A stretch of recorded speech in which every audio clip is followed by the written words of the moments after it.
गए और गृह त्यागम वनम गतः, घर छोड़कर के जंगल में गए और भगवान के दसम स्कंद का, भागवत के दसम स्कंद का पाठ करते हुए भगवत धाम को पधारे।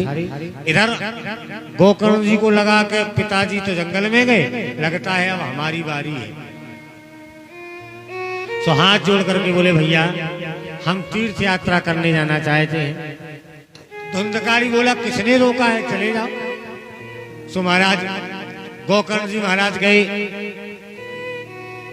तीर्थ यात्रा के लिए, लेकिन इधर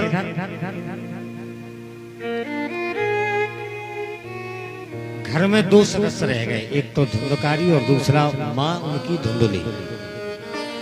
एक दिन रात्रि में मांस मदरा करके धुंधकारी घर में आया तो मां से बोला मां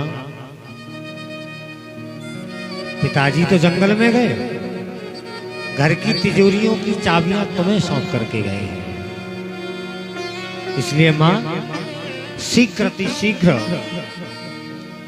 तिजोरियों की चाबियां मुझे दो। मां ने कहा बेटा तूने घर में छोड़ा ही क्या है जो मैं तुझे दे दूं।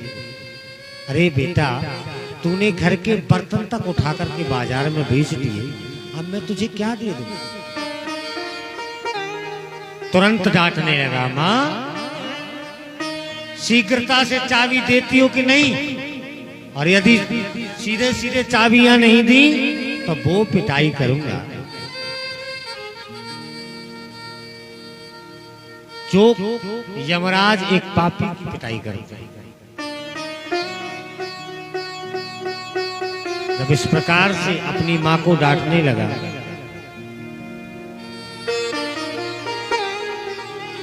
तो आज धुंधकारी की मां धुंधली बड़ी दुखी हो गई। माँ बाप अपने बालकों को इसलिए जन्म देते हैं कि आगे चल करके हमारा बेटा हमारे बुढ़ापे का सहारा बनेगा। लेकिन आज की इस दुनिया में हमें नहीं लगता कि जल्दी कोई माँ बाप की बात सुनते हैं। अब तो तरुणी प्रभुता गेहे श्याल को बुद्धिदायक है। घर में माँ बाप की सेवा जब तक है तब तक बहू रानी का आगमन घर में नहीं होगा, और घर में बहू रानी आई सोई माँ बाप की खटिया तो खेतों पर डाल दी जाती है। मैं आपसे एक बात कहूं, दुनिया में माँ बाप हमारे भगवान हैं, संसार को जन्म देने वाला ईश्वर है, लेकिन हमारे आपकी ईश्वर पहले ईश्वर हमारे आपके माता पिता है।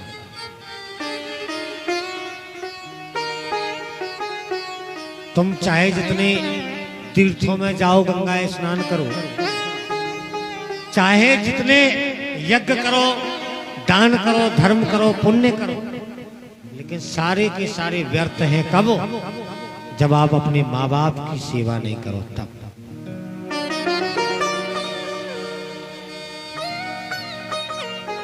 माँ बाप की सेवा करके भी बेटा भगवत प्राप्ति प्राप्त कर सकता है, भगवत की प्राप्ति प्राप्त कर सकता है।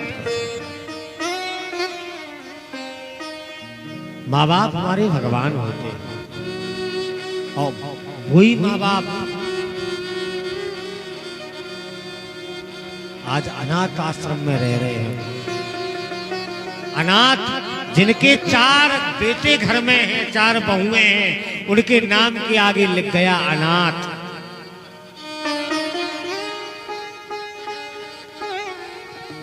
जिसका कोई ना हो उसे तो हम अनाथ कह दें, कोई दिक्कत नहीं।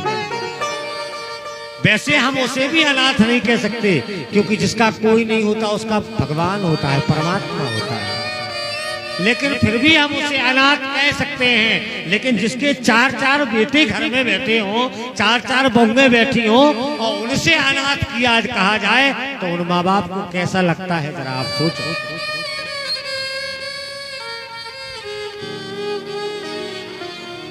माँ बाप हमारे भगवान हैं।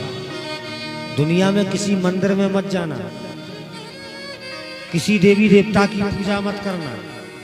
अगर आप सच्चे माता पिता के भक्त बन गए तो भगवान भी तुम्हारा कल्याण नहीं कर सकते। हर बात को तुम